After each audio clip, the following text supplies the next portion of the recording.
நான் என்னுடைய இந்திய எதிர்ப்பு போராட்டம் தமிழுக்கானது. பெரியாருடைய இந்திய எதிர்ப்பு போராட்டம் ஆங்கிலத்துக்கானது. இன உரிமை போராட்டம் வந்து தமிழருக்கானது. பெரியாருடைய இன உரிமை போராட்டம் திராவிடருக்கானது. பெரியார் தமிழ்நாடு தமிழருக்கே என்ற கோரிக்கை என்பது ஒரு ஏமாற்று கொள்கை. அவர் தன்முரண்பாட்டாளர், தமிழ் தேசியத்துடைய எதிரியாகவும் பெரியார் இறுதி காலகட்டத்தில் இருந்தாருங்கிறத பெண்ணியவாதிகள் எல்லாம் பெரியாரை வந்து ஒரு முன்னேற்றியாக எடுத்துக்கிறாங்க. காதலி விழாவுக்கு போறப்ப வந்து இன்னைக்கு இருக்கக்கூடிய பெண்கள்லாம் சினிமா கதையை பார்த்து கெட்டு போறாங்க அப்படின்னு சொல்றவர் அந்த பேச்சோட நீச்சை என்ன சொல்றாருன்னா, நகை அணியை வந்து கட்டுப்பாடு விதிக்கணும். இதை தாண்டி என்ன சொல்றாருன்னா, இன்னவாறு உடை உடுத்த வேண்டும் என்று சட்டம் இயற்றுங்கிறார். தனிநபர் உடை உடுத்துறத நகை போறத அரசு தீர்மானிக்கிறார். இதை இன்னைக்கு சொன்னா சங்கி, அன்னைக்கு சொன்னவர் வந்து இவர் வந்து காங்கிரஸ் அரசு இருக்கும்போது ஒரு கடிதம் ஒன்று எழுதுறாரு. நானும் ஏற்கனவே காங்கிரஸில் இருந்தவன் தான், சிறைக்கெல்லாம் சென்றிருக்கிறேன், அதனால் எனக்கு இந்த தியாகி என்று என்னை சொல்லி எனக்கு 10 ஏக்கர் நிலம் தர வேண்டும்னு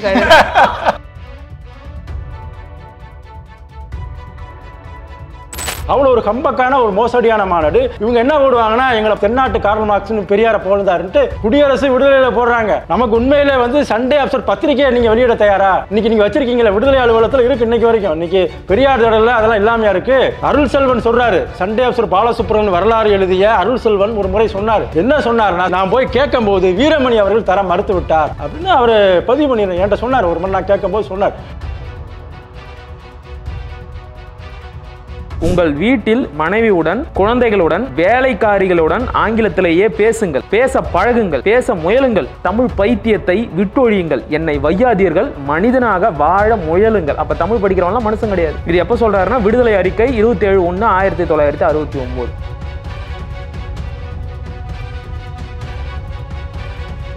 ஈவிகே சம்பத்து உங்க 2 பேரும் பேசுறாங்க. என்ன சித்தப்பா வந்து இப்படி பண்றாரு, தொண்டர் படைக்கு மட்டும் தானே எல்லாரையும் கருப்பு சட்டை போட சொல்றாரு, நான் போட மாட்டேன் அப்படிங்கிறார். அண்ணாதுரைக்கு கருப்பு சட்டை போடுவது விருப்பமே கிடையாது. ஒரே ஒரு முறை மட்டும் தான் கருப்பு சட்டை போட்டு வந்திருக்கிறார் மாநாட்டில். அது நெடுஞ்செழிட்டு வாங்கிட்டு வந்தார் அந்த கருப்பு சட்டை கூட. அது போட்ட பைஜாமா மாதிரி பெரிய சட்டையா இருந்துச்சா.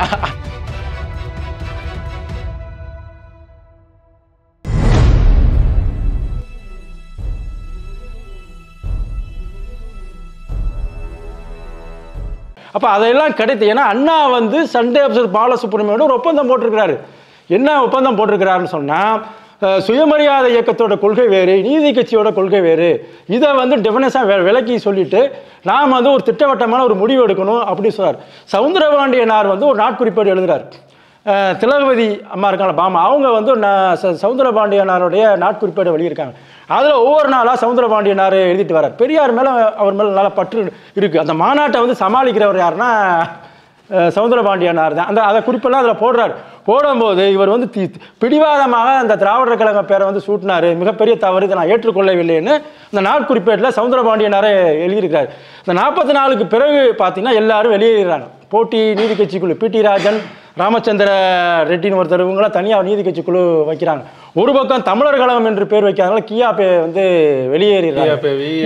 அண்ணல் தங்கோ இவங்களாம் சுத்தமாக புறக்கணிச்சிருக்காரு. ஏன்னா அண்ணாவுக்கும் பெரியாருக்கும் ஏற்கனவே பல முரண்பாடுகள் இருக்கு. கருப்பு சட்டை போடுவதில் ஒரு முரண்பாடு. பாரதிதாசனுக்கு வந்து பட்டம் அந்த அதாவது இது பொற்கொடி கொடுக்குறாங்க, ஒரு 25,000 ரூபா பணம் கொடுக்குறாரு. பெரியார் வந்து அதை என்ன சொல்றாரு, பாரதிதாசனை பற்றி கேட்கும்போது 4 பாட்டு எழுதியிருப்பானா, அவனுக்கு போய் புலவனுக்கு போலாம் ஏகியா பொற்கொடி கொடுக்குறீங்க அப்படிங்கிறார் பெரியார். அப்போ பாரதிதாசனை பற்றி எந்த அளவுக்கு மதிப்பீடு பண்ணிக்குது, அண்ணாவோட முயற்சியில் நடக்குது பாரதிதாசனுக்கு. இப்போ பாரதிதாசனை புறக்கணிக்கிறார். அப்புறம் சுதந்திர தினத்தை வந்து இவர் வந்து பெரியார் வந்து இப்பெல்லாம் வந்து அவங்களுக்குள்ள ஏற்பட்ட முரண்பாடு, இதெல்லாம் 47 வரக்கூடிய முரண்பாடு தொடர்ந்து. ஏன்னா அண்ணாவை பயன்படுத்தி கொண்டு இவர்களெல்லாம் காலி பண்ணுறாரு. நீங்கள் 44 கியாப்பை போயிடுறாரு, சவுந்தரபாண்டியனார் போயிடுறாரு, எல்லாம் போய் இருக்காங்க. அடுத்து அண்ணாவை காலி பண்ணுறதுக்கு பெரியார் வேலை பார்க்குறாரு. அதில் தான் அதுக்கு பிறகு 46 தான் அந்த கருப்பு சட்டை போடக்கூடாது. அவர் அண்ணா என்ன நினைக்கிறாரு, அது அதாவது ஒரு அன்னைக்கு வச்சா பரவாயில்ல, ஒட்டுமொத்த இதுக்கே வந்துட்டா எதிர்மறையான சிந்தனை வந்துடும். ஆமாம் ஆமாம். இந்த கருப்பு சட்டை போடுவது என்பது என்னன்னா, அது வந்து தொண்டர் படைக்கு மட்டும்தான் வைக்கணும். இப்போ சீரணி அரங்கம் சொல்லி அந்த காலத்தில் வந்து சென்னையெல்லாம் வச்சுருப்பாங்க. தொண்டர் படை வந்து முன்னாடி போகும், அந்த சட்டையை போட்டுட்டு போவாங்க. பெரியார் அப்படி சொல்லி தான் அறிமுகப்படுத்துறாரு. அந்த தொண்டர் படைக்கு தலைவராக ஈவிகே சம்பத் தான் இருக்கிறாரு. ஆனால் ஈவிகே சம்பத்து இவங்க 2 பேரும் பேசுகிறாங்க. என்ன உங்கள் சித்தப்பா வந்து இப்படி பண்ணுறாரு, தொண்டர் படைக்கு மட்டும் தானே எல்லாரையும் கருப்பு சட்டை போட சொல்கிறாரு, நான் போட மாட்டேன் அப்படிங்கிறார். அண்ணாதுரைக்கு கருப்பு சட்டை போடுவது விருப்பமே கிடையாது. ஒரே ஒரு முறை மட்டும் தான் கருப்பு சட்டை போட்டு வந்திருக்கிறார் மாநாட்டில். ஒரே முறை நெடுஞ்செல்லிட்டு வாங்கிட்டு வந்தார் அந்த கருப்பு சட்டை கூட. அது போட்டால் பைஜாமா மாதிரி பெரிய சட்டையாக இருந்துச்சா, அதை பதிவு பண்ணியிருக்காரு ஈவிக சம்பத்து புத்தகத்தில் இருந்துச்சு. அவருக்கு விருப்பமே கிடையாது. அப்போ அதெல்லாம் அவர் கட்டாயப்படுத்தி திணிக்கிறனால பெரிய கூத்து. அதெல்லாம் படிச்சீங்க வச்சிங்களேன். அண்ணாவுக்கு பெரியாருக்குமான முரண்பாடு வந்து திருமணத்தை வைத்து சொன்னாலும் கூட 44 நடந்தது 80 ஆண்டு கழிச்சு அவர் சட்ட பெருசா இருந்ததுங்கிற வரைக்கும் நம்ம இல்லைன்னா ஒரு பக்கம் வந்து நான் சொன்னா நீ கேட்டுக்காத, உன் சுயறிவுக்கு எது சரிப்படுதோ அதை செய்யினாரு. இன்னொரு பக்கம் 47 வந்து சுதந்திர நாள கருப்பு நாள் இல்லை இரும்ப நாள்னு ஒரு அறிக்கையை வந்து நடராசன் நினைக்கிறேன், NV நடராசன் நம்ம அவர்கிட்ட கொடுத்து அனுப்புறாரு. கொடுத்து அனுப்பினா படித்து பார்த்துட்டு சொல்கிறாரு, நான் சொன்னதான் இறுதியான கருத்து அப்படின்னா கூட பிரச்சனை இல்லை, நான் சொல்கிறத கேட்டு செயல்படுற முட்டாள் போதும், எனக்கு புத்தி சொல்கிற அறிவாளி தேவையில்லை. இது இவ்வளோ நாளாக பேசிய பகுத்தறி கொள்கைக்கே முரணானது தானே. அதே போல் வந்து பாரதிதாசனை பற்றி பாரதிதாசனுக்கு வந்து பொற்கிளி கொடுக்குறப்ப அந்த 4 பாட்டு எழுந்தவெல்லாம் புலவனா அப்படின்னு கேட்குறாரு. அவர் 1964 நம்ம இறந்து போகிறாரு பாரதிதாசன். இறந்து போகிற இறப்புக்கு கூட போகலை. 68 என்ன சொல்கிறாரு அப்படின்னா, நீங்கள் வள்ளுவன் படத்தை வந்து தூக்கி எறிங்க, பாரதிதாசன் படத்தை வைங்கிறாரு. அதே பாரதிதாசனுக்கு பொற்கிளி கொடுக்குறப்ப வேணான்ட்டு அதுக்கு பிறகு பாரதிதாசன் படத்தை வச்சுட்டு வள்ளுவர் படத்தை தூக்கி வீசுங்கிறாரு. காந்தி வந்து உயிரோடு இருக்கப்போ காந்தியை கடுமையாக சாடினார். அதுக்கும் பிறகு இறக்குறப்ப காந்தி இறந்து போகிறப்ப வந்து காந்தி நாடு அப்படின்னு பேர் வைக்கணும்னாரு. ஆனால் அதுக்கும் பிறகு அரசியல் காந்தி படம் வைக்கலாமான்னப்ப அரசியல் காந்தி படத்தை வைக்கக்கூடாது, நாட்டுக்கு பேர் வைக்கலாமா காந்தி நாடுன்னு, அலுவலகத்தில் காந்தி படத்தை வைக்கக்கூடாதான். இப்படி வந்து எல்லாமே பார்க்குறப்ப 49 வந்து ஒரு மாநாடு போடுறாரு. இந்த திருக்குறள் மாநாடு போடுறப்ப அவர் வந்து இந்த பல்குழுவும் பால் செய்யும் அந்த உட்பகைங்கிற அந்த திருக்குறள் இருக்குல்ல, அதுக்கு வந்து பரிமேலர் கூட இப்படி முக்கியமான உரையை சொல்லலை. அவர் என்ன சொல்கிறாரு, ஒரு நாடுனா ஒரே மதம் இருக்கணும், ஒரே கட்சி இருக்கணும், ஒரே இனம் இருக்குங்கிறாரு. உனக்கு தான் மதத்தின் மீது நம்பிக்கை இல்லையே, அப்புறம் ஒரு மதம் கேட்குறேன். அப்போ ஒரே மதம்னா ஒரே நாடு, ஒரே மக்கள், ஒரே சட்டம், ஒரே தேர்தல், ஒரே தேர்வு, ஒரே தீர்ப்பாயம், ஒரே ராணுவ தளபதி, இதை தான் பிஜேபி சொல்கிறேன். அப்போ அன்னைக்கு ஒரே மதம் இருக்குங்கிறாரு. ஒரே கட்சினா இது ஒற்றை கட்சி சர்வாதிகாரமா இல்லையா? சுயமரியாதை ஒரே இனம், RSS ஒரே ஆண்டு. ஆமாமா, ஒரே இனம்னா யோசிச்சு, ஒரே இனம்னா அப்போ இதைத்தானே ஹிட்லர் பண்ணா, ராஜபக்சே பண்ணா. அப்போ நீங்கள் இதை சொன்ன மாதிரி நீதி கட்சியும் இந்த RS இவங்களாம் ஒரே காலகட்டத்தில் வர்றாங்க. சுயமரியாதை, அதான் சுயமரியாதை அந்த காலகட்டம். அதில் வந்து இவங்க என்ன சொல்கிறாங்க அப்படின்னா, நாங்கள் வந்து பார்ப்பன ஆதிக்கம் இருக்குது, பார்ப்பன அல்லாத அரசுங்கிறாங்க. பார்ப்பன ஆதிக்கம் வந்து அதிகார மட்டத்தில் இருக்குது, ஆட்சியில் யார் ஆதிக்கம் பண்ணுறா? அன்னைக்கு வெள்ளைக்காரன், அந்த ஆதிக்கத்துக்கு தான் எதிர நிற்கலையே. இப்படி இந்த முரண்பாடில் பார்க்குறப்ப ஏகப்பட்ட முரண்பாடு. அவரே வந்து பெரியார சொல்கிறாரு, சுயமரியாதை எவன் கொடுத்தான் தமிழனுக்கு, நான் வந்தேன், அது மாதிரி தியாகராய் வந்தார், மாதவனார் மலையாளி வந்தார் அப்படிங்கிறாரு. சரி, அந்த நீதி கட்சி தொடங்குறப்ப அடித்தளம் மட்டும் நடேசனார் பச்சை தமிழர். அதனாலேயே வந்து அந்த காலி செய்யப்பட்டார், அமைச்சர் இடம் இல்லாமல் ஒட்டுமொத்தமாக காலி செய்யப்பட்டார். நீதி கட்சியை கொண்டாந்து ஒரு பழைய அம்பாசிடர் கொண்டாந்து வித்துட்டு போயிட்டாங்க பல்லாசில் இருக்கிறப்ப. இவர் பெயிண்ட் அடிச்சு அவர் ஓடி தெரிஞ்சாரு. ஆனா எப்படி சொல்லிவிட்டாரு, நான் தான் தொடங்குறேன் ஒரு பச்சை சொல்லிட்டாரு. அவன் சொன்ன மாதிரி அது பழைய அம்பாசிடரா கூட இருக்கட்டும், ஏன் அவர்கிட்ட கொடுத்தாரு அதை பார்க்கணும்ல. ஏன்னா நீதி கட்சியில் இருந்த பிறமொழியாளர்கள் என்றைக்குமே அவர்களுக்கு தலைவராக ஒரு தமிழனை ஏற்றுக்கொள்ள மாட்டார்கள். அதனால தான் தேடி பிடிச்சி பெல்லாரி சிறையில் இருந்த ஐயா ஈவேரா அவர்களை தலைவராக்கி அதற்கான ஏற்பிசைவு அறிக்கையை ஐயா கியாபேவி கிட்டையும் ஏடி பன்னீர்செல்வ உடையார்கிட்டையும் கொடுத்து நீங்கள் 2 பேரும் போய் அவரை தலைவராக்கி கூட்டிக்கிட்டு வாங்க அப்படின்னு சொல்லி சிறைக்கே போயிட்டு கொடுத்துட்டு வந்தாங்க. அவர் தனியாவே வந்து நீதி கட்சின்னு ஒன்று நடத்திக்கிட்டு இருந்தாரு. புரியுதா உங்களுக்கு? ரொம்ப காலம் நடத்தினாரு. ஆமா, தொடங்கின பிறகு கூட நடத்திக்கிட்டு இருந்தாரு. அண்ணாவை வந்து பவள விழாவுக்கோ வைர விழாவுக்கோ கூப்பிட்டாரு, அண்ணாவும் போய் கலந்துக்கிட்டாரு. இல்லை, நீதி கட்சி சொல்கிறாங்க, நீதி கட்சி நீச்சு, நீதி கட்சியோட இது வேற, கோட்பாடு வேற, இன்னைக்கு திராவிட கழகத்து கோட்பாடு வேற. நீதி கட்சி சாதி ஒழிப்பு பேசல, பார்ப்பன ஆதிக்கத்தை எதிர்த்தாங்க. ஆனால் பார்ப்பனைய கோட்பாடில் எதிர்க்கல. அதில் வந்து அதுக்கு சான்று என்னன்னா, மாதவன் நாயரும் கடைசி வரைக்கும் இறக்குற வரைக்கும் இன்னைக்கு வரைக்கும் மாதவன் நாயர் தான், சாதி படம் தான் பின்னோட்டா இருக்கு. ஆனால் இங்கே பொறுத்த வரைக்கும் பார்ப்பனைய கோட்பாடுங்கிறாங்க. இதில் திமுக வந்து பார்ப்பன எதிர்ப்பை விட்டுருச்சு. VP ராமன் ஒரு பார்ப்பனர் வந்து திமுக கொள்கை வகுப்பிலே வந்து அண்ணா செத்துட்டாரு. ஏன் இவன் என்ன ஹிஸ்டரியா பேசிக்கிட்டு இருக்கான்? போன சட்டமன்ற தேர்தலில் பிரசாந்த் கிஷோர் பாண்டே வந்தாரு, ஸ்ரீசேகர் வரைக்கும் போயிடலாம், அது சமாள வேண்டாம். இந்த காலம் ஒரு செய்தி முன்னாடி பேசின அமர்வுல பெரியாரே எத்தனை பார்ப்பனர்களை ஆதரிச்சாரு, அவங்களுக்கு வேலை செஞ்சாரு. இல்லை, அதை தாண்டி அண்ணா என்ன சொல்றாருன்னா, அதாவது ஒரு பார்ப்பனர் திராவிட கோட்பாட்டை ஏற்று வந்தால் அந்த பார்ப்பனையும் திராவிடா ஏற்பட்டார். அப்ப அங்கேயே திராவிட ஸ்டாக் முடிஞ்சு போச்சு. சுபவீரபாண்டியன் பேச்செல்லாம் இப்ப நீங்க கேட்கறது இல்ல. திராவிட ஆங்கிலேயர் இருக்கலாம், திராவிட அமெரிக்கர் கூட, திராவிட இந்திக்காரர் உண்டு இருக்கு, திராவிட பீகாரி உண்டு, ஒரிசாக்காரனும் உண்டு. ஐயா வேற எப்போ சொல்லிட்டு போயிட்டாரு. சுபவி சொன்ன போது எனக்கு ஒரு ஞாபகம் வருது, அவர்கிட்ட போய் பேசிடுவோம். ஏன்னா இன்னைக்கு சுபவி அவர்கள் வந்து அவர் வந்து திமுகவுக்கு வேலை செய்கிறாருன்னு வச்சுங்களேன், தப்பு. ஆனால் பெரியாருக்காகவும் பேசுகிறார். இப்போ ஏன்னா நான் அவரோட பயணித்தேன். நான் அப்போ இனின்னு ஒரு பத்திரிக்கை வந்து 90களில் வந்து நடத்தினார். அது நல்ல அதோட ஒரு தொகுப்பு கூட வெளியிட்டிருக்கு. ஆமாம் ஆமாம். ஏன்னா அந்த காலத்தில் துக்ளக் பத்திரிக்கை மாற்றாக இனின்னு ஒரு பத்திரிகை கொண்டு வரணும் அப்படின்னு சொல்லி, பழங்கதை பேசுவதால் பயனில்லை இனின்னு சொல்லி தலைப்பு வச்சார். அப்போ SVR தொடக்கத்தில் நடத்தினது. அப்புறம் இனின்னு சுருக்கி வந்தா என்ன காரணம்னா, அந்த பத்திரிகையோட இது என்னன்னா, தம்ம கருத்துக்களை, இனம் சார்ந்த கருத்துக்களை வெளியிடுது. துக்ளக் மாதிரி மாற்று கருத்தையும் போட்டுட்டு அப்படிங்கிற ஒரு நோக்கத்தில் இது பண்ணது. அதில் வந்து ஒரு தொடர் எழுதினார். அது பேர் போடலை, மண்ணின் மகனே மண்ணை ஆளவா அப்படிங்கிற தொடர். அதில் வந்து அவர் இந்திய எதிர்ப்பு போராட்டத்தை பற்றியெல்லாம் நிறைய எழுதியிருக்கார். 37 வந்து தமிழ்நாடு தமிழருக்கு என்னும் முழக்கம் மக்கள் முழக்கமாகி மன்றம் ஏறியது உண்மைதான் என்றாலும் தமிழ் தேசிய விடுதலை உணர்வு மென்மேலும் வீறு கொள்ளாமல் சற்று முனை மழுங்க தொடங்கியது. இப்போ நம்ம இன்னைக்கு பேசுகிறோம்ல, இது 95 பேசியிருக்காரு, இனியில் வந்துருக்கு. அதில் என்ன சொல்றாரு, இதழ் பேர் பக்கம். ஏன்னா ஐயா சொல்லும் போது எப்பவுமே இதழ் பக்கம் எல்லாம் நாங்க சொல்றோம், அவங்க சொல்ல மாட்டாங்க. அதுல உங்க பேரை சொல்லி வேற பொய்யா பேசுறாருன்னு வாலாஜா வல்லவன் இந்த பத்திரிகை நான் கொடுக்குறேன், கையிலேயே நான் அனுப்பி வச்சிடறேன், ஒன்றும் பிரச்சனை கிடையாது. அதை சொல்றாரு. ஸ்ரீ ராஜகோபாலாச்சாரி முதலமைச்சராகி இந்தியை கட்டாய பாடமாக்கியவுடன் எதிர்ப்புணர்ச்சி பீரிட்டு எழுந்தது. ஏடி பன்னீர்செல்வம் மீண்டும் பெரியாருடன் இணைந்து கிளர்ச்சி திட்டத்தை வகுத்தார். கிளர்ச்சியில் பெரியாருடன் இணைந்து ஈடுபட்டு கியாபி விஸ்வநாதன், அண்ணா சாது சண்முகானந்த அடிகள், ஈழத்து சிவானந்த அடிகள், சாது அருணகிரியார், மரமடிகள் முதலான பலர் தண்டனையும் அடைந்தனர். கடவுள் மத நம்பிக்கைகள் பின்னுக்கு தள்ளப்பட்டு இன உணர்வு மேலோங்கிய காலகட்டம் அது அப்படின்னு சொல்றாரு. சொல்லிட்டு இதெல்லாம் சொல்லிட்டு வரார்.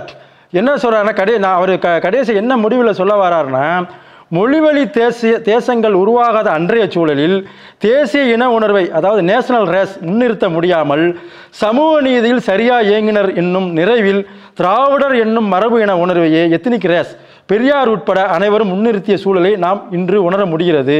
எவ்வாறாயினும் தமிழ் தேசிய உணர்வு பின்னடைந்தமைக்கு திராவிட தேசிய உணர்வு ஒரு முகாமையான காரணம் என்பதை நாம் மறுப்பதற்கு இல்லை அப்படிங்கிறார் சுபவீரபாண்டியன். 1995.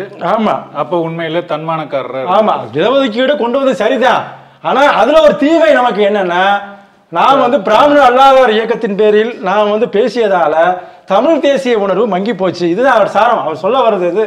இதை வந்து நம்ம இன்னைக்கு திராவிட தேசியம்னு பேசியிருக்காரு. ஆமா, அது மேல இருந்தது.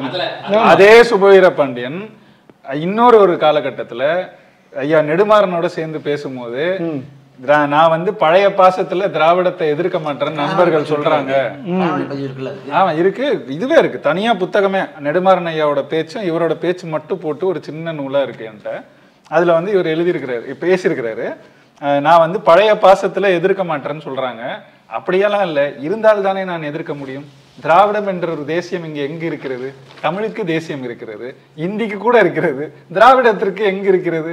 இல்லாததை நான் எப்படி எதிர்க்க முடியும் அப்படின்னு பேசின சுபவீரபாண்டியன். இப்ப அண்ணன் படிச்ச கட்டுரையில திராவிடம் அப்படிங்கிற எத்னிக் ரேஸ் அடிப்படையில் சமூக நீதி போராட்டத்தை முன்னெடுத்தாங்க அப்படிங்கிறாங்க இல்லையா?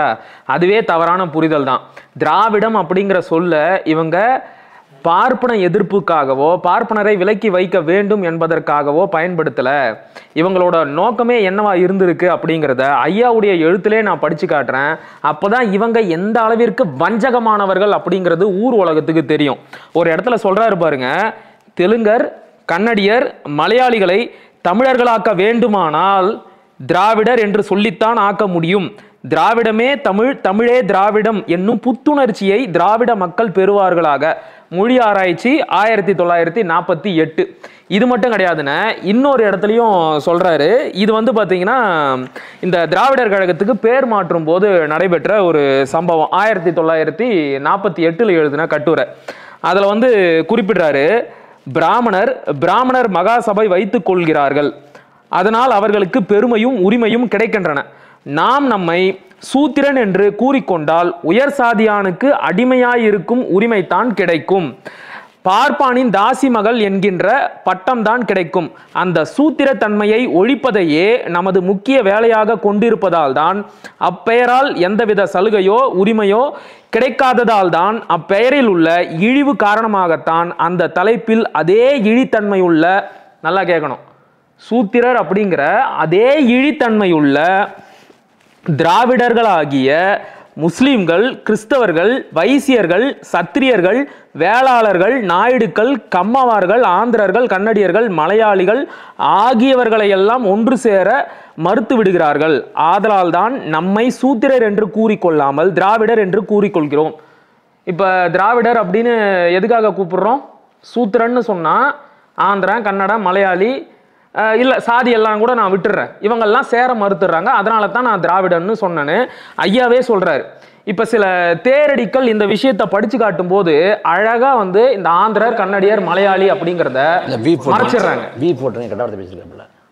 யோ தேரடிகள், சில தேரடிகள் அதான் சொல்றேன், அதே கெட்ட வார்த்தை சொல்றேன். அதே கெட்ட வார்த்தையா? இல்ல எவ்வளவு பெரிய ஃப்ராடுத்தனம் தெரியுமா? திராவிடன்னா ஏன் தெரியுமா? திராவிடன்ற சொல்ல ஐயா ஈவேரா ஏன் பயன்படுத்தினாருன்னு தெரியுமான்னு ஒரு விளக்கம். மோர் இன்க்ளூசிவ் திராவிடன், மோர் இன்க்ளூசிவ் தமிழன், அதாவது எல்லாரையும் உள்ளடக்கிய தமிழன் தான் திராவிடனா. யார் யாரை உள்ளடக்குறாங்க?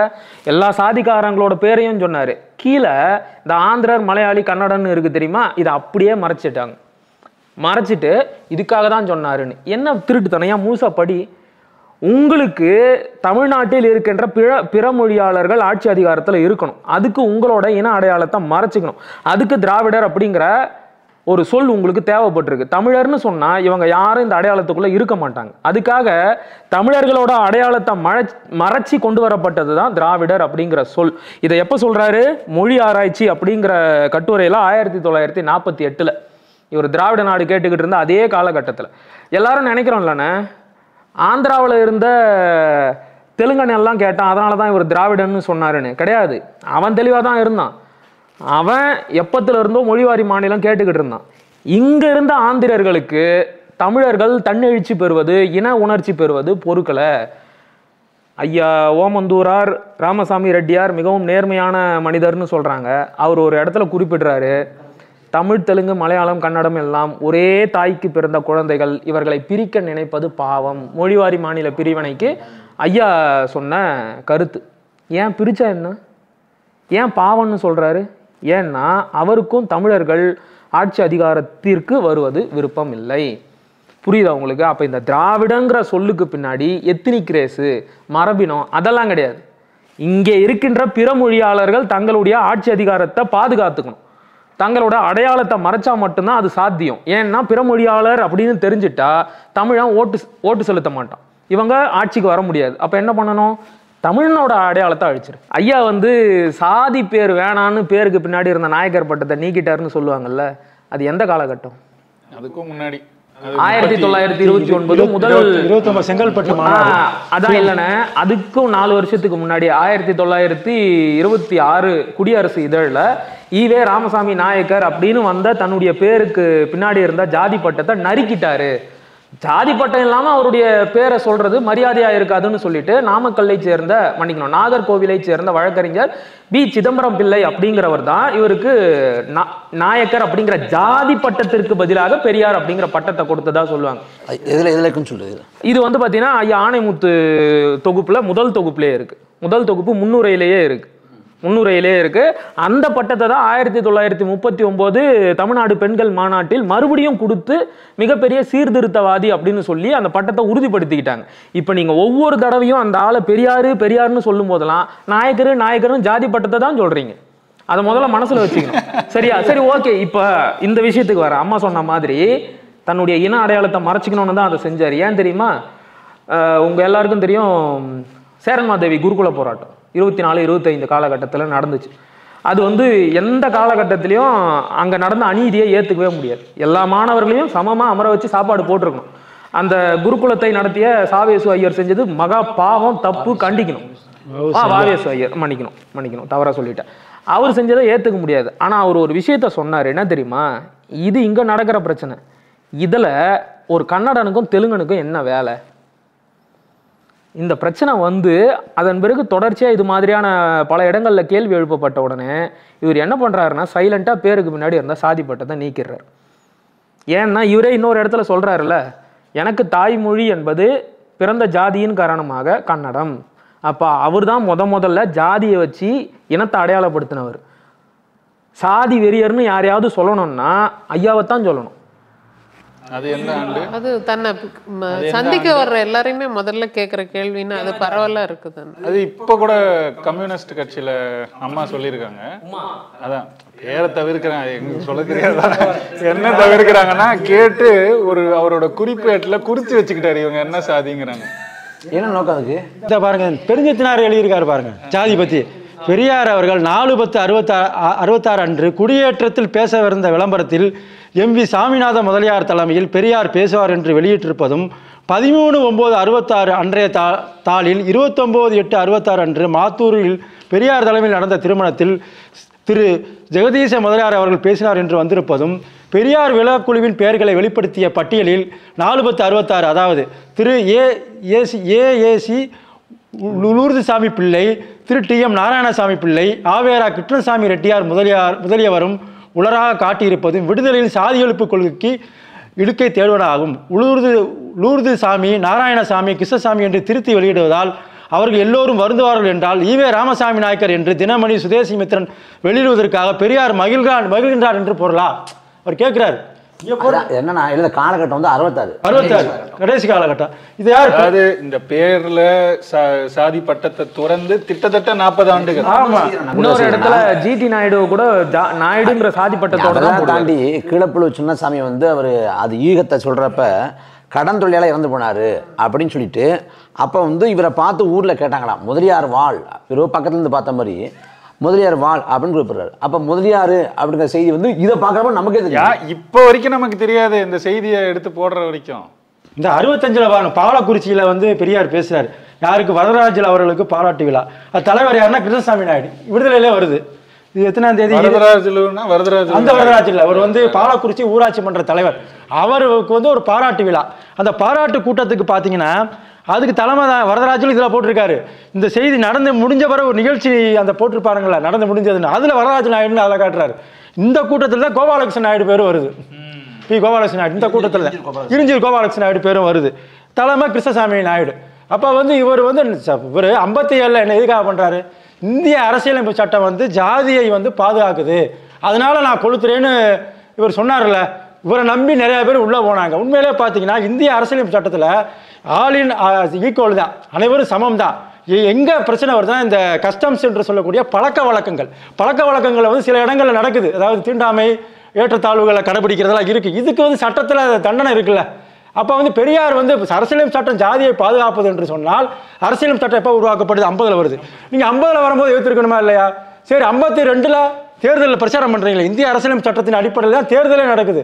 அந்த தேர்தலில் நீங்கள் வந்து கம்யூனிஸ்டுகளெல்லாம் ஆதரிக்கிறீங்கல்ல, காங்கிரஸுக்கு எதிராக பண்ணுறீங்கல்ல. அப்போ நீங்கள் தொடர்ந்து வந்து எல்லா தேர்தலும் நீங்கள் ஆதரிக்கிறீங்க, 57 ஆதரிக்கிறீங்க. நான் என்ன கேட்குறேன்னா, அரசியல் அமைப்பு சட்டம் வந்து நீங்கள் வந்து ஜாதியை ஒழிப்பதாக இருந்தால் நீங்கள் என்ன பண்ணியிருக்கணும்? நீங்கள் வந்து இப்போ அதுக்கு தனியான போராட்டங்கள் நடத்திருக்கலாம். இல்லை, ஒருதான் முதல் சட்டத்தை மேற்கொள்ளப்படுறப்ப இதையும் குறைக்க. ஆமாம். நீங்கள் என்ன உனக்கு ஒன்றும் இல்லைங்க. இப்போ உங்கள் ஆகம விதிப்படி வந்து கோயிலில் வந்து நுழைய முடியாதுன்னு இருக்குது, அர்ச்சராக முடியாதுன்னு இருக்குது. அதே வடக்கை வந்து கட்டி தழுவலான்னு இருக்குல்ல, கான்ஸ்டியூஷன் அதையும் ஏற்றுக்குது இல்லை. இப்போ பல பிரச்சனைகள் ஊர்களில் கிராமங்களில் தாழ்த்தப்பட்ட மக்களுக்கு எதிராக நீங்கள் நடந்தால் அங்கே போராடுவது சரியா? சரி, நான் கேட்குறேன், இந்து மதம் தானே அடிப்படை, ஜாதியை பாதுகாக்குங்கிறீங்களே, நீ இந்து மதத்தை விட்டு வெளியேறதுக்கு இந்திய அரசியலமைப்பு சட்டம் தடையாக இருக்கா? கிடையாது. அதில் எல்லாமே இருக்குது. கிறிஸ்தவர்களுடைய மத உரிமை இருக்குது, இஸ்லாமியோட மத உரிமை இருக்குது, இந்து மக்களுடைய மாதிரி. ஆனால் இந்து மக்கள் மத உரிமையில் வந்து இது இருக்குன்னு ஒரு காரணம் சொல்கிறாரு. இதில் இன்னொரு கூத்து என்னன்னா, அம்பேத்கர் அதை வழிக்கு இழுத்துக்கிறார். அம்பேத்கர் எதுக்கு இழுத்துக்கிறாருன்னா, தாழ்த்தப்பட்ட மக்கள் இந்த போராட்டத்தில் வரணுங்கிறது. ஏன்னா அப்போ தான் இமானுவேல் சேகரன் வந்து படுகொலை செய்யப்பட்டிருக்கிறார். அப்போ அதை பயன்படுத்தி கொண்டு இவர் என்ன சொல்கிறாரு, அம்பேத்கர் அவர்கள் வந்து சட்டத்தை கொளுத்துறதா அறிவிச்சிருக்காரு. நான் தான் சட்டத்தை ஏற்றினேன், அதனால நான் வந்து பிற்காலத்தில் வந்து இது வந்து எதிராக திரும்புவானால், ஒடுக்கப்பட்ட மக்களுக்கு எதிராக இருமா நானே கொளுத்துன்னு சொல்கிறான்னு சொல்லி பக்கமாக அந்த சட்ட எரிப்பு போராட்டம் நடத்தும் போது விளம்பரம் கொடுக்குறாரு.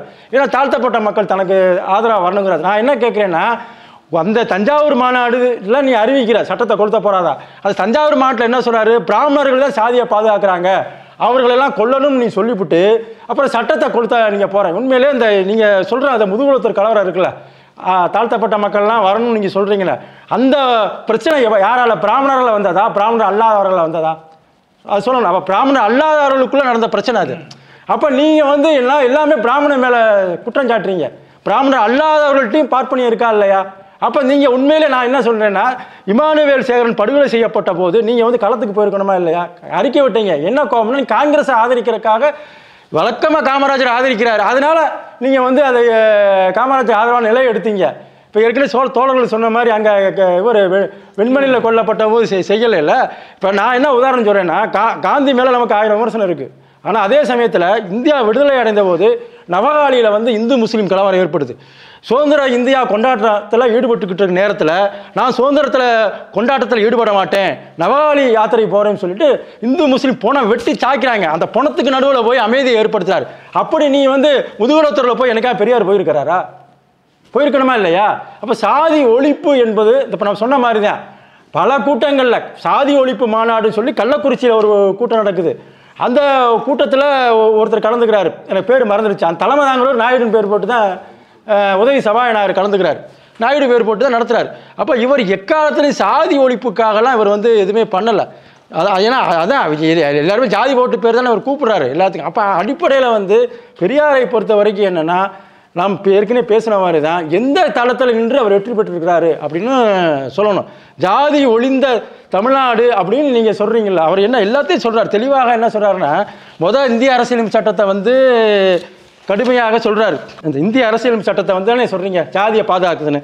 அடுத்து வந்து என்ன சொல்கிறாரு, நம் கடவுள் ஜாதி காப்பாற்றும் கடவுள், நம் மதம் ஜாதி காப்பாற்றும் மதம், நம் அரசாங்கம் ஜாதி காப்பாற்றும் அரசாங்கம், நம் இலக்கியம் ஜாதி காப்பாற்றும் இலக்கியம், நம் மொழி சாதி காப்பாற்றும் மொழி. அப்போ இங்கே வந்து எங்கே பண்ணுறீங்க, திரும்பவும் வந்து நீங்கள் தமிழர்கள்ட்ட வந்து நிற்கிறீங்க. அப்போ சாதியை வைத்து கொண்டு பெரியார் வந்து இந்த அரசியலை வந்து ஆமாம் இதை உயர்ந்த மொழி என்கிறார்கள். என்ன வெங்காய மொழி?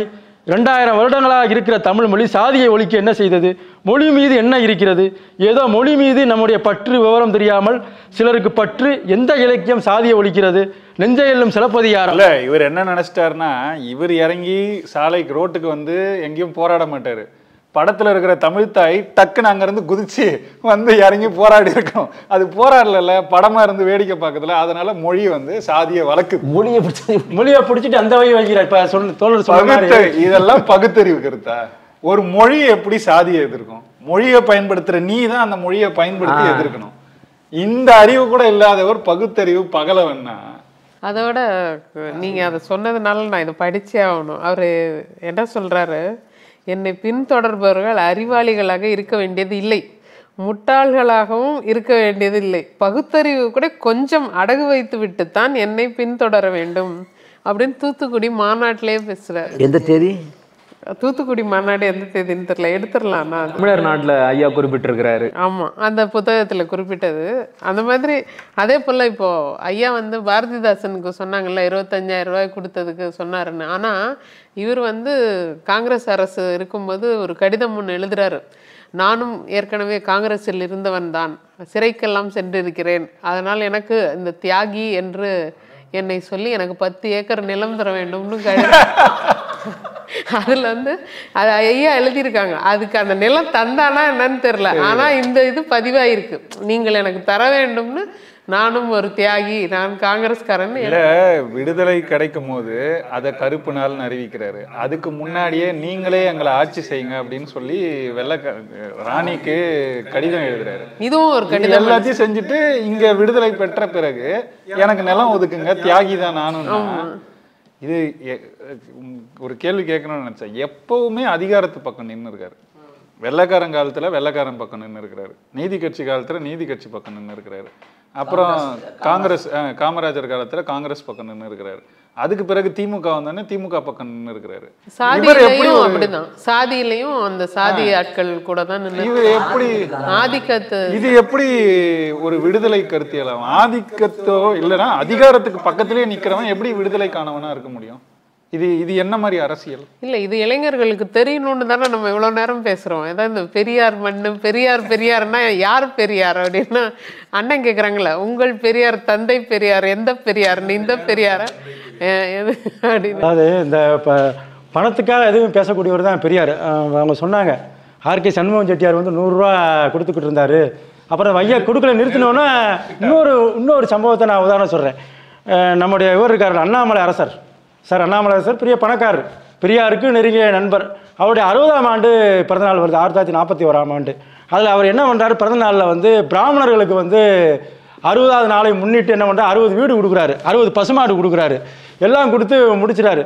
இதை வந்து அண்ணா வந்து கேள்விப்படுறாரு, படிச்சிடார், பத்திரிகையில் செய்தியை படிச்சுட்டு பெரியார்ட்ட போகிறார். இங்கே பார்த்தீங்களா, அண்ணாமலை அரசர் வந்து பாருங்கள் 60வது பிறந்த நாளில் பூரா பிராமணர்களுக்கும் அன்னதானம் பண்ணியிருக்கிறாரு, இதை நான் கண்டித்து விடுதலை எழுத போகிறேன் அப்படின்னு சொல்லும்போது, அப்படியா நீ உடனே எழுத ஆரம்பிச்சிரு அப்படின்னா. அப்போ இன்னொரு வார்த்தையை சொல்கிறாரு, இந்த அண்ணாமலை அரசருக்காக நான் பல தடவை உதவியெல்லாம் பண்ணியிருக்கோம், அந்த ஆள் வந்து நம்மளை கவனிக்கவே இல்லை அப்படின்னு சொல்கிறாரு. நம்மளை அவர் கவனிக்கவே இல்லை. அதாவது அப்பவே 200 ரூபாய்க்கு வேலை செய்யறதுல வந்துருச்சு. இந்த சொல்லிட்டு அடுத்து கூத்தா பாருங்க, அதாவது கவனிக்கவே இல்லை சொல்லி முடிச்சிட்டாரு. சரிண்டா அவர் வேகமாக அண்ணாதுரை எழுதுறாரு, கண்டிச்சு கடுமையாக கண்டிச்சு எழுதுறாரு. டக்குன்னு கண்டிச்சு எழுதி விடுதலை அச்சேற சமயத்தில் பணம் வந்துடுது. கரெக்டாக அண்ணாமலை அரசர்கிட்ட இருந்து 1000 ரூபா அனுப்பி வச்சிடுறாரு.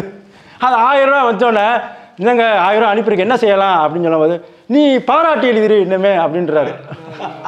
அண்ணாதுரை, என்னங்க நான் எழுதி முடிச்சதை எப்படி நான் போடாமல் இருக்க முடியும்னாரு. நீ போராட்டினா போ, நான் போட்டுக்கிறேன் எழுதி அப்படின்னு சொல்லி அவரே எழுதி போட்டு விட்டாராம். இதை யார் எழுதியிருக்காருன்னா அண்ணா பரிமளம் இருக்காருல்ல, 200 ரூபாய் ஊபிஸ் தோத்துட்டீங்களா, 1000 ரூபாய்க்கு பார்ப்பன எதிர்ப்பே கைவிட்டுறாரு பெரியாரு. அப்ப எந்த உங்கள் பார்ப்பன எதிர்ப்புக்கு சன்மானம் 1000 ரூபாய். அண்ணா அது எந்த புத்தகம்னு சொல்லட்டும், அண்ணாவுடைய அந்த வாழ்க்கை அண்ணா வாழ்க்கை வரலாறுல வந்து அண்ணா பரிமளம் எழுதின மன்றம் இதழ் புத்தகத்துல 1956ஆம் ஆண்டு மன்றம் இதழ்னா இவர் நெடுஞ்செழியன் என்ற மன்றம் தான் 1956ஆம் ஆண்டு வந்தது. பழைய சம்பவத்தை அதுல எடுத்து எழுதுறாரு. பெரியாரை பற்றி அவர் எப்படி இருந்தாங்க, அதுல நான் கூட படிச்சிருக்கேன். இன்னும் சில தோழர்கள் இன்னும் பழைய பாசம் போல போல இன்னும் அவரை பெரியாருன்னு சொல்லி ரொம்ப மதிப்பாலம் பேசுறாங்க. நெடுஞ்செழியன் எழுதியிருக்கிறாரு மன்றத்துல. அந்த மாதிரி அதாவது என்னன்னா, இந்த இதழ் மொத்தம் நமக்கு கிடைக்காது, அதாவது எல்லா இதழ்லாம் நமக்கு கிடைக்காது. சிலது நமக்கு கிடைக்கும் போது நம்ம படிக்கிறோம், மன்றம் கொஞ்சம் கிடைக்கும். இவர் அன்பழகன் ஒன்று நடத்தினார், அது பேரை எனக்கு பேரன் ஏதோ ஒன்று பேன்னு ஆரம்பிக்கும்னு நினைக்கிறேன், அது ஒன்று. அப்புறம் மதியழகன் கூட இடையில ஒன்று நடத்தினார்னு நினைக்கிறேன். என் முரசொலியே கிடைக்காது அந்த காலகட்டத்து. முரசொலி எடுத்தோன்னா ஐயோ நம்மளாம் பேசவே வேணாம், இதை வந்து முரசொலி படிப்பு வட்டம்னு மாற்றிட்டு ஆளுக்கு ஒரு கட்டுரையை படித்தோனாலே ரொம்ப சிறப்பாக இருக்கும். ஆனால் அது எதுவுமே கிடைக்காது. ஆனால் இவங்க தான் எல்லாத்தையும் வச்சுருக்கோம், நீங்கள் படிச்சுட்டு சொல்லுங்கன்னு நம்மள்கிட்டயே கேள்வி கேட்பாங்க. அதே போல் இவர் மாற்றி மாற்றி பேசுகிறவருக்கு இன்னொன்று ஒரு உதாரணம் அந்த புத்தகத்தில் தான் எழுதியிருக்காங்க. என்னை கொல்ல சதி செய்கிறாருன்னு ஏதோ எழுதிட்டாரு. எழுதினோட கேச போட்டோன்னு குள்ள பூதம்லாம் எழுதியிருக்காரு. ஒரு குள்ள பூதம் இங்கு நடமாடி அதுல கேஸ் போட்டதுக்கு அப்புறம் நான் அப்படி சொல்லவே இல்லை, நான் அவரை சொல்லவே இல்லைன்னு. அப்போ ஒரு மனிதன் எப்போ அவன் உண்மையா இருப்பான்னா, நான் தான் வாயிலேருந்து வர வார்த்தைகளுக்கு நிக்கணும் தானே, சொன்னா சொன்னேங்கணும்னு. அப்போ அது மாத்தி பேசுறதுல ஒரு இதுவே இல்லை. அதனால இந்த புத்தகத்திலேயே இது வந்து மடாதிபதியும் ஈவேராவும்னு கியாபி விஸ்வநாதன் ஐயா 2 பேரும் தொடர்பு படுத்தி எழுதுனது ஒன்று இருக்குது. இன்னொன்று வந்துட்டு ஈரோட்டு பண்டார சந்நிதிகள்னு போட்டு அது வேற ஈவேராவை பற்றி எழுதுனேன். அதெல்லாம் ரொம்ப சுவாரஸ்யமாக இருக்கிறதுல நான் கடைசியில் படித்தது என்னன்னா, அவர் எல்லாத்தையும் சொல்லிட்டு கடைசியாக சொல்கிறாரு, இவர் தமிழ் மக்களின் பகைக்கு நாம் எல்லாம் அவரை பகைக்க வேண்டியவரா அப்படின்னு கேட்டால் இல்லை, நாம் அவரை மறக்க வேண்டியவர் அப்படின்னு சொல்லி முடிச்சிருக்காரு. அதுதான் நம்மளும் சொல்றோம், மறந்துருங்க வேணாம். அதுதான். அதாவதுங்க ஒரு மொழிக் கொள்கையில் மொழிக் கொள்கைன்னு ஒரு கட்டுரை எழுதி கொடுத்துருக்காரு. அது கலைக்கதிர்னு ஒரு பத்திரிக்கை அந்த காலத்தில் வந்துச்சு. அதில் வந்து என்னென்னா, அந்த மொழி பற்றிய ஒரு சிறப்புகள் போடும்போது பெரியார்ட்டையும் கட்டுறாங்க. அதில் வந்து இதுதான் பெரியாரின் மொழிக் கொள்கைன்னு ஒரு தலைப்பில் வந்து எழுதுறாரு. அதில் வந்து அதில் தான் இப்போ தோழர்கள் சொன்ன மாதிரி இந்த நுங்கம்பாக்கத்தில் திருவாளர் சுப்பையாபிள்ளை பங்களாவில் இந்திய எதிர்ப்பு கூட்டம் நடக்குது. அந்த கூட்டத்தில் வந்து ராஜகோபாலாச்சாரியார் வந்து என்ன பேசுகிறாருன்னா, தமிழ்நாட்டுக்கு ஆங்கிலமே ஆட்சி மொழியாக இருக்க வேண்டும் என்று பேசினார், ஆங்கிலமே போதனா மொழியாக இருக்க வேண்டும் என்றும் பேசினார். பிறகு நான் பேசும்போது பெரியார் சொல்றாரு, அதுபோலவே போதனா மொழினா பேச்சு மொழி, பேச்சு மொழி, போதனா பயிற்று மொழி. அதாவது அரசியல் 56க்கு பிறகு மொழி சீரமைப்பு சட்டம் வந்த பிறகு இந்தியாவின் ஆட்சி மொழியாக அந்த கூட்டம் கூட்டப்பட்டதே வந்து ஆட்சி மொழி வந்து ஆங்கிலம் இருக்கட்டும், இந்தி வேணாங்கிற காண்டி தான். ஒரு பெரியார் என்ன பேசுறாரு, அதை பற்றி பேசாமல் தமிழ்நாட்டின் ஆட்சி மொழியாக ஆங்கிலம் வரணும் ராஜாஜி பேசினாரா, அதை வழிமொழிஞ்சதா இவர் சொல்றாரு. சுப்பியாபிள்ளை கூட்டத்தில் நடந்ததாக ஒரு பதிவு பண்றாரு. அந்த கட்டுரை முடிவில் என்ன சொல்றாருன்னா, கடைசியாக தமிழின் மூலமோ தமிழ் இலக்கியத்தின் மூலமோ தமிழ் சமயம் தமிழ் பண்பாடு மூலமோ நாம் உலக மக்கள் முன்னணியில் ஒரு நாளும் இருக்க முடியாது. தமிழ் வடமொழியை விட இந்தி மொழியை விட சிறந்தது என்பதிலும் பயன்படுத்தத்தக்கது என்பதிலும் எனக்கு ஐயமில்லை என்றாலும் நாம் இன்றைய நிலைமையை விட வேகமாக முன்னேற வேண்டுமானால் ஆங்கிலம்தான் சிறந்த சாதனம் என்றும் ஆங்கிலமே அரசியல் மொழியாகவும் போதன மொழியாகவும் இருந்தாக வேண்டும் என்றும் ஆங்கில எழுத்துக்களே தமிழ் நெடுங்கணக்கு எழுத்துக்களாவது அவசியம் என்றும் ஆங்கிலமே நம் பேச்சு மொழி ஆவது நலம் பயக்கத்தக்கது என்றும் தெரிவித்துக் கொள்கிறேன். அப்படியே எழுதுனது. இதுதான் பெரியாரோட மொழிக் கொள்கை. இப்படி மொழியை இழந்த நிறைய இனங்கள் இருக்கு. பிலிப்பீன்ஸ் இனம் இருக்குல்ல, இப்படிதான் மொழியை இழந்தாங்க. அதாவது அவரோட மொழி, அதாவது எழுத்து சீர்திருத்தம்னா அவரோட பார்வையில் என்னன்னா, தமிழ்ல வந்து ஆங்கிலத்தில் எழுதணும். இந்த தங்கிலீஷ் சொல்றாங்கல்ல, SMS இன்னைக்கு வந்துருச்சுல, அந்த மொழியிலே தான் அவர் பயன்படுத்தணும்னாரு. தமிழ் மொழிக்கான எழுத்து வழித்தை கொண்டுட்டு அதை தான் அவர் பயன்படுத்தணும். ஐயா, அதுக்கும் கூட அடிப்படை அறிவு இருக்கணும். ஐயா என்ன சொல்கிறாருன்னா, தமிழில் வந்து 247 எழுத்து இருக்குது, ஆங்கிலத்தில் பாருங்கள் 26 எழுத்து தான் இருக்குது. முதல்ல அதுவே தப்பு. ஆங்கிலத்தில் எப்படி 26 எழுத்து இருக்கும்? Capital letter, small letter, writing letter, drawing லெட்டர்னு அதில் 26 26 26ன்னு 4 26 இருக்கும். மொத்தம் 104 எழுத்து இருக்குது தெரியுமா? ஒன்றுத்துக்கும் வெவ்வேறு வடிவங்கள். அப்போ ஆங்கிலத்தை பற்றி அடிப்படை அறிவே இல்லாத நபர் தான் தமிழுக்கு எழுத்து சீர்திருத்தம் பண்ணார், ஆங்கிலத்தை போற்றி புகழ்ந்து பேசினார். ரெண்டாவது, அண்ணன் படித்தார்ல இப்போ ஒரு கட்டுரை, அது வந்து ஐயா ஆணைமுத்து தொகுப்புலையும் இடம்பெற்று இருக்கு. இது அவர் பேசுனது மொழியும் அறிவும் அப்படிங்கிற தலைப்பில் 1957. ஐயா சொன்ன மாதிரி மொழிவாரி மாநிலங்கள் பிரிக்கப்பட்டு அரசியலமைப்பு சட்டம் இயற்றப்பட்டு மாநிலங்களுக்கான அந்த அதிகாரப்பூர்வ மொழி என்ன அப்படிங்கிற டிஸ்கஷனில் தான் ஆங்கிலம் தான் இருக்கணும் அப்படிங்கிறார். ஆங்கில எழுத்தே தமிழுக்கு வரணுன்றார். இதே கட்டுரையை மறுபடியும் 1962 வெளியிடுறார். காங்கிரஸ் ஆட்சியிலேயே வெளியிடுறாரு. இது கூட கூடுதலாக ஒரு 4 பத்தி சேர்க்கிறார். அதோட கடைசி பத்தியை மட்டும் படிக்கிறேன். அதான் நான் ஏற்கனவே சொன்னது. உங்கள் வீட்டில் மனைவியுடன், குழந்தைகளுடன், வேலைக்காரிகளுடன் ஆங்கிலத்திலேயே பேசுங்கள், பேச பழகுங்கள், பேச முயலுங்கள், தமிழ் பைத்தியத்தை விட்டொழியுங்கள், என்னை வையாதீர்கள், மனிதனாக வாழ முயலுங்கள். அப்ப தமிழ் படிக்கிறவங்களாம் மனுஷன் கிடையாது. இது எப்போ சொல்றாருன்னா, விடுதலை அறிக்கை 27/1/1969. ஆனா நீங்க இந்த பேச்சோட தொடக்கத்துல என்ன சொன்னீங்க? வளர்த்தார்னு அது இல்ல, இவர் தான் தனித்தமிழ்நாடு கேட்டாரு, தமிழர்களுக்கான நாடு கேட்டாருன்னு சொல்றாங்கல்ல. தமிழர்கள் அப்படிங்கறத எதை வச்சு சொல்லுவீங்க? மொழியை வச்சு தானே சொல்றீங்க. தமிழனை தமிழ் பேசாத, தமிழ் படிக்காத, ஆங்கிலத்தையே பேசு, ஆங்கிலத்தையே வீட்டு மொழியா ஆக்கிக்கோ அப்படின்னா தமிழை விட்டொழித்த தமிழன் எப்படி தமிழனா இருக்க முடியும்? முடிச்சிடுறேன். தமிழனையே, தமிழ் மொழியையே விட்டுவிட்ட தமிழனுக்கு இவர் மட்டும் எப்படி தமிழர் தலைவராக இருப்பாரு? ஆங்கிலர் தலைவர் அப்படின்னு வேணா வச்சுக்கலாம். மொழியை விட்டு விட்டு நீங்க யாருக்கு தேசம் கேட்டீங்க? ஆனா 48 அந்த உதவாத திராவிட நாடு. ஐயா கொஞ்சம் நான் நேரத்தை எடுத்துக்கிறேன், நீங்க கோச்சிக்காதீங்க, உங்களை தான். 38 இருந்து 56 வரைக்கும் அந்த உதவாத திராவிட நாடு கேட்டார் இல்லையா? அப்போ மொழியை சிதைக்க பார்த்தார். அதை தான் தொடக்கத்தில் சொல்ல வந்தேன், பேச்சு எங்கேயோ மாறிடுச்சு, நான் நேரம் இருந்தால் அதை சொல்கிறேன். சரி, அதுக்கப்புறம் 56க்கு அப்புறம் நீங்கள் தமிழ்நாடு தமிழருக்கேன்னு வந்துட்டீங்கல்ல, மொழியை விட்டுட்டு நாடு கேட்குறாரு. கடைசி காலத்தில் தமிழை எப்படியெல்லாம் வஞ்சி கொட்டியிருக்கிறாரு தெரியுமா? இந்த ஐயா ஆணைமுத்து தொகுப்புல தமிழ் இது வந்து பார்த்தீங்கன்னா தொகுதி 3 அரசியல் 2. இதில் மொழி அப்படிங்கிற தலைப்பில் இருக்கிற எல்லா கட்டுரையும் படிங்க. குறிப்பாக தமிழ், தாய்ப்பால் பைத்தியம், மொழி தொல்லை அப்படிங்கிற 3 கட்டுரையை மட்டும் படிங்க. மானமுள்ள எந்த தமிழனும் இவரை வந்து தலைவர்னு சொல்ல மாட்டான். இதில் இன்னொரு கொடுமை என்ன தெரியுமா? இன்னைக்கும் இதை புக்கு போட்டு விற்கிறாங்க. அந்த புத்தகத்தோட தலைப்பு என்ன தெரியுமா? நான் சொன்னால் உனக்கு ஏன் கோபம் வருகிறது? மானமுள்ள தமிழ்னா இருந்தால் கோபம் வரத்தான் செய்யும். இப்போ நீங்கள்லாம் சொல்கிறீங்கல்ல, தான் தோன்றித்தனமாக பேசினாரு அப்படின்னு. தான் தோன்றித்தனமாக தான் பேசினார். இவர் ஏன் தெரியுமா எந்த தமிழ் அறிஞரும் போய் கண்டிக்கல? இந்த ஆள் இப்படியெல்லாம் உளறி கொட்டினதை பற்றியும், தமிழை கண்ட மாதிரி திட்டினதை பற்றியும். நம்ம ஆளினால் அழகுராஜா கவுண்டமணி காமெடி ஒன்று வரும் தெரியுமா? செந்தில் கூட வந்த உடனே உன்னை ஏன் தெரியுமா ஊருக்குள்ளே சேர்த்துக்க மாட்டேங்கிறாங்க, பக்கத்தில் வந்தாலே நீ கடிச்சு வச்சிருவேன். அது மாதிரி இந்த ஆள்கிட்ட போய் யார் வாதம் பண்ண போனாலும் கடிச்சு வச்சிருவார். நேர்மையான வாதங்கள் இருக்காது இவர்கிட்ட. கெட்ட கெட்ட வார்த்தையில் திட்டுவார். யார் போய் இந்த ஆள்கிட்ட பேசுவா? அதனாலேயே இவர்கிட்ட பேசுறதே விட்டுட்டாங்க.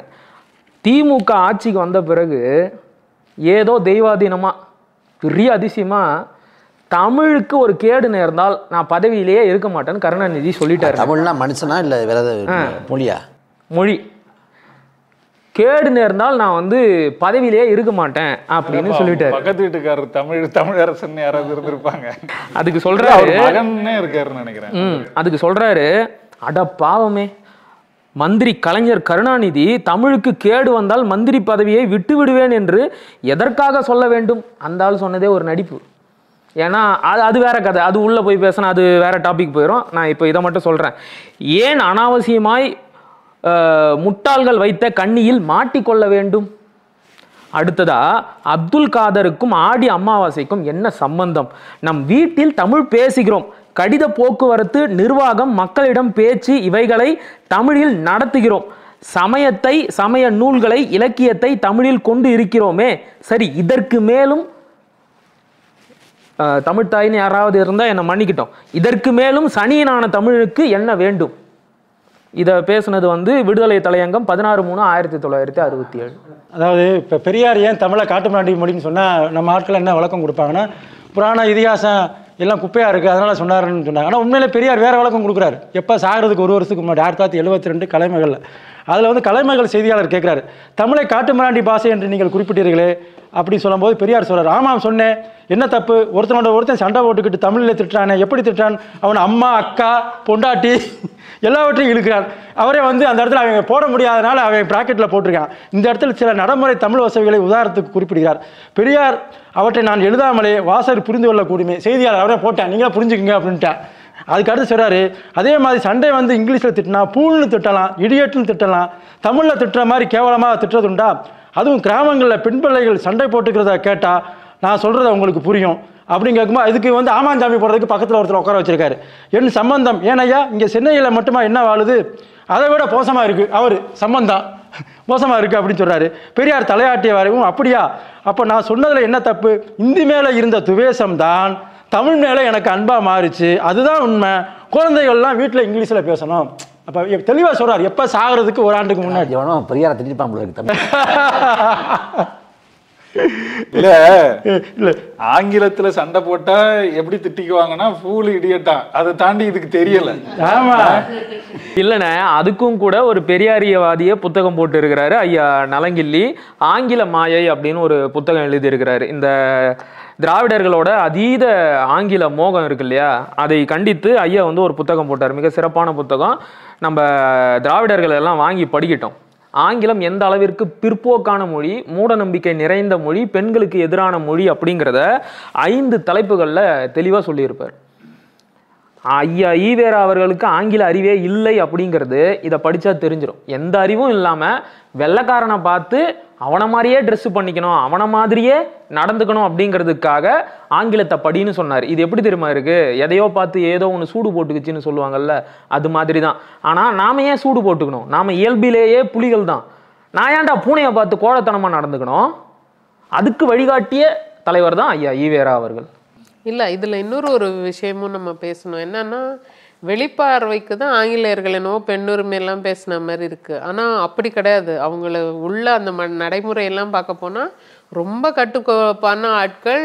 பெண்கள் வந்து வெறும் சமையலுக்கும் மற்ற விஷயங்களுக்கும் பிள்ளை பக்கவும் தான்ற, ஏன்னா ஓட்டுரிமை கூட நமக்கெல்லாம் வந்த பின்னால் தான் அவங்களுக்கெல்லாம் வந்ததுன்றதுனால அவருடைய அறியாமை தான் இது காட்டுது. மறுபடி அவங்களோட வெளி தோற்றத்தை பார்த்து தான் என்னவோ நினைக்கிறாரே ஒழிய அது உண்மை இல்லைன்னு தான் மறுபடியும். அது இப்போ பாவாணரை பற்றி சொல்கிறாங்க. பாவாணர் வந்து பெரியாருடைய பிராமண எதிர்ப்பு கொள்கையை ஏற்றுக்கிட்டார். ஆனால் அதே சமயத்தில் வந்து பெரியாருடைய எழுத்து சீர்திருத்தத்தை வந்து பாவாணர் வந்து ஏற்றுக்கிட்டதில்லை. அவர் வந்து என்ன சொல்கிறாரு, ஒருத்தருக்கு பூங்காவனம் என்பவர் வந்து கடிதம் போடும்போது சொல்கிறாரு, அவருடைய எனக்கு வந்து திராவிட மொழிஞாயிறு, அதை இப்போ எல்லாம் பேசுகிறாங்க பார்த்தீங்களா, திராவிட மொழிஞாயிறு பட்டம் கொடுத்தாருன்னு. அந்த விழாவில் வந்து எனக்கு கொடுக்கப்பட்ட பட்டயத்தில் வந்து மரபெழுத்துக்கள் தான் இருந்துச்சு, பெரியார் அந்த இப்போ கடைப்பிடிக்க சீர்திருத்த எழுத்துக்கள் இல்லை. அவரே என்கிட்ட பல முறை என்ன சொல்லியிருக்கிறாருன்னா, எனக்கு எழுத்தை பற்றிலாம் தமிழை பற்றிலாம் தெரியாது, நீங்கள் தான் பெரிய ஆளுங்க இருக்கீங்க, நீங்கள் தான் செய்வீங்க அப்படின்னு சொல்லி என்கிட்ட பல முறை சொல்லியிருக்கிறாரு அப்படின்னு பாவாணர் வந்து சொல்கிறார். அதில் இன்னொரு பாவாணர் வந்து ஒரு ரொம்ப நாள் ஆசை, தென்மொழி தமிழ் கல்லூரி வந்து ஒன்று உருவாக்கணும் அப்படின்னு சொல்லி பாவாணர் விரும்புகிறாரு. அதுக்கு வந்து ஒரு கடிதம் வந்து பெரியாருக்கு வந்து கொடுக்குறாரு. எங்கே கொடுக்குறாருன்னா 25/6/1969 வேலூர் நகரசபை தலைவர் திரு மாப்பா சாரதி அவர்களின் தம்பி மகன் அன்பழகன் திருமண விழாவிற்கு தலைமை தாங்கிய பெரியார் அவர்களிடம் இக்கடிதம் கொடுக்கப்பட்டது. அந்த கடிதத்தில் அவர் என்ன சொல்றாருன்னா, தமிழ்நாட்டு தந்தை ஈவேரா பெரியார் அவர்களுக்கு தேவநேயன் எழுதுவது வேண்டுகோள். அன்பார்ந்த ஐயா வணக்கம். தாங்கள் இதுவரை அரை நூற்றாண்டாக குமுகாய சமுதாயத்துறையிலும் மதத்துறையிலும் தமிழ்நாட்டிற்கு செய்து வந்த அரும்பெருந்தொண்டு அனைவரும் அறிந்ததே. ஆயின் மொழித்துறையில் ஒன்றும் நீங்கள் செய்யவில்லை. ஒரு நாட்டு மக்கள் முன்னேறும் ஒரே வழி அவர் தாய்மொழியே. ஆசிரியர் பயிற்சி கலைக்கல்லூரி தாங்கள் ஒன்று நிறுவினீர்கள். ஆங்கில கலைக்கல்லூரி ஒன்றிற்கு 5 லட்சம் ரூபாய் மானியமாக உதவினீர்கள். இந்நாட்டு மொழியாகிய தமிழை வளர்க்க ஒரு கல்லூரியும் நிறுவவில்லை. ஆதலால் தாங்கள் பெயர் என்றும் மறையாமலும் தங்கள் தொண்டின் பயன் சிறிதும் குறையாமலும் இருத்ததற்கு கீழ்காணுமாறு பெரியார் தென்மொழி கல்லூரி என சென்னையில் ஒரு கல்வி நிலையம் இயன்ற விரைவில் நிறுவுமாறு கேட்டுக்கொள்கிறேன் அப்படின்னாரு. அப்படி கடிதத்தை இந்த எழுதி கடிதத்தை கொடுக்குற வாங்கி மடியில் வாங்கிட்டு போனவர் தான். கீழே பின்குறிப்பு போட்டிருக்காரு பாவனர், எந்த மாதிரி பதிலும் வரவில்லை அப்படின்னு போட்டிருக்காரு. இப்போ இதை வந்து எப்படி பார்க்குறாங்க? அவரோட மகன் எழுதின வாழ்க்கை குறிப்புலையும் வாழ்க்கை நூல் பாவனர் வரலாறு புத்தகத்தில் இருக்கு. அதாவது இப்போ இவங்க என்ன சொல்றாங்கன்னா, பெரியார் வந்து எந்த புலவர் கேட்டாலும் உதவி செய்ய தயாராக இருந்தார், நூல்கள்லாம் அறிவியல் நூல்கள்லாம் வெளியிடுறதுக்கு தயாராக இருந்தார், யாரும் உதவி கேட்டு போல அப்படிங்கிறாருல. இந்த பாவனர் கேட்டிருக்காருல்ல, அப்போ நீ உதவி செஞ்சுருக்கணுமா இல்லையா? இப்போ யாருக்கும் உதவி செய்கிறது கிடையாது. இதுதான் பெரியாருடைய முழு கொள்கையாக நம்ம பார்க்க வேண்டியிருக்கு. கொஞ்சோண்டு செஞ்சா கூட அதை எடுத்து ஃப்ரேம் போட்டு வச்சுக்கிறது. ஆமாம் ஆமாம், அதையெல்லாம் செய்வார். இந்த திராவிட மொழிஞாயிறு கூட ஒரு தவறானதான். அதாவது அவர் வந்து சேலத்தில் வந்து திராவிட மொழி ஆராய்ச்சி துறையில் வேலை பார்க்குறாரு. அப்போ வந்து காட்பாடியில் வந்து அவர் தங்கியிருக்கிறார். அங்கே வந்து அவர் கடிதமெல்லாம் வந்து வெறும் மொழிஞாயிறு போட்டு காட்பாடி போட்டால் வீட்டுக்கு வந்துடுமா. இதை யாருன்னா தமிழ் மன்ற மணிவாணன் மணி இருக்கார் பையன், அவர் வந்து ஒரு பாவாணர் நினைவலைகள்னு போட்டிருக்கார் புத்தகம். அதில் தெளிவாக சொல்கிறாரு, மொழிஞாயிறு போட்டாவே வீட்டுக்கு வந்துடும் அப்படின்னு சொல்கிறார். அப்போ வந்து திராவிட மொழிஞாயிறுங்கிற பட்டம் கூட நான் ஒரு விளம்பரம் விடுதலையில் பார்த்தேன், அந்த தேதி எனக்கு நினைவில்லை. அதில் பொதுவாக வந்து பாவாணருக்கு பாராட்டு விழா, பொன்னம்பலனார் பாவாணருக்கு பாராட்டு விழா தான் இருக்குது. மேலே விளம்பரத்தில் திராவிட மொழிஞாயிறே கிடையாது. அப்போ எனக்கு என்ன ஒரு சந்தேகம்னா, திட்டமிட்டு வந்து பாவாணரை வரவழைச்சு திராவிட மொழிஞாயிறும் கொடுத்துட்டாங்களோன்னு ஒரு சந்தேகம் இருக்குது எனக்கு. அவருக்கே தெரியாம அவர் ஏற்க மாட்டார். ஆமாம், அன்றைய தேதியில் பார்த்தீங்கன்னா கொடுத்துருக்காங்க. அப்போ இவங்க எல்லாமே வந்து இப்போ பிரிஞ்சத்தினார் இருக்கிறாரு, எத்தனையோ பேர் வந்து பாவனருக்கு வந்து தொண்டர்களாக இருந்திருக்காங்க. அவங்க ஒரு நாளும் திராவிட மொழிஞாயிறு அழைச்சதே கிடையாது. எல்லா இடத்துலையும் அவர் கல்லறையில் கூட வெறும் மொழிஞாயிறு தேவநாய பாவனர் தான் இருக்குது. அப்போ இவங்க திட்டமிட்டு சுபவி போன்றவங்களாம் என்ன பண்ணுறாங்க, திராவிட மொழிஞாயிறு தான் எழுதுவோம். திராவிடத்தை எதிர்த்தாரு. அப்புறம் என்ன, அவரை திராவிட தீதுன்ட்டார். திராவிடம் என்பது அரை ஆரியமும் முக்கால் ஆரியமும் ஆகும்ன்றார் அப்படிங்கிறாருல்ல. அப்போ இவங்களுக்கு வந்து என்ன நடக்கும்னா, பாவாணரையும் இழுத்து போட்டுக்கணும்னு நினைக்கிறாங்க. நம்ம வந்து மறைக்கலை, பாவாணர் வந்து பெரியாரை மதிச்சார். எதுக்கு மதிச்சார்னா பிராமண எதிர்ப்புக்காக தான். எல்லாம் அது மரமலையாக இருக்கட்டும், பாவாணராக இருக்கட்டும், கியாப்பையாக இருக்கட்டும், எல்லாரும் அந்த அடிப்படையில் மதிப்பீடு அடிப்படையில் தான் பெரியார் ஆதரவு. ஆனால் இவர் வந்து என்ன பண்ணுறாரு, அதை சாதகமாக பயன்படுத்தி கொண்டு எல்லாவற்றுக்கும் எதிராக இயங்குவதுதான் பெரியாரியுடைய கொள்கையாக இருக்குது. தன்முரண்பாட்டாளர் அடிப்படையில் மாறி மாறி மாறி பேசுவார், மொழியை ஆதரிப்பார், திருப்பி எதிர்ப்பார்.